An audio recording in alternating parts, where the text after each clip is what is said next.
Trump's moon and south node are in his 4th Placidus and 5th whole sign house. The 4th house has to do with home, real estate, and early childhood, as well as one of the parents, in Trump's case, his mother.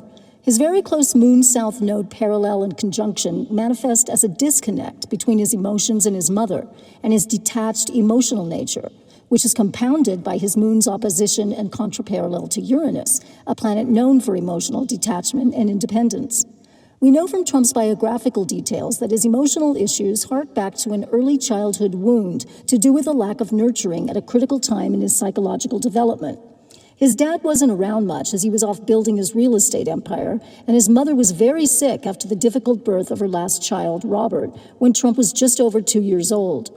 She developed a serious infection and went through several surgeries. In fact, she almost died. Because she was hospitalized and very ill for long periods, she was unavailable to nurture Trump the toddler during a critical developmental phase. Others have noted how Trump rarely speaks of his mother.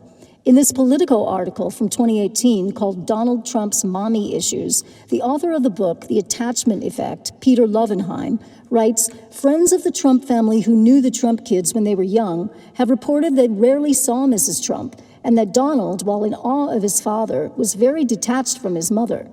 Lovenheim notes that Trump's powerful sense of self-reliance and near inability to acknowledge self-doubt, his bragging about his sexual relations, his almost complete lack of close friends, his multiple marriages, and his unstable relationships with White House staff, cabinet members, and congressional leaders of both parties are consistent with attachment avoidance.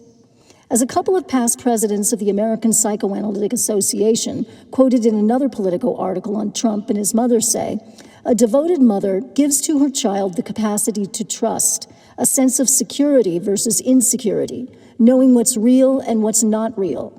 The capacity for empathy develops through your maternal relationship. Trump's early psychological wound manifests in the public sphere today as his pronounced emotional immaturity and his lack of empathy for people, as though he's still stuck emotionally at the age of his psychological wounding. The whole world sees his acting out, his brat-like childish behavior, his emotional outbursts, petulance, temper tantrums, petty remarks, and willful defiance.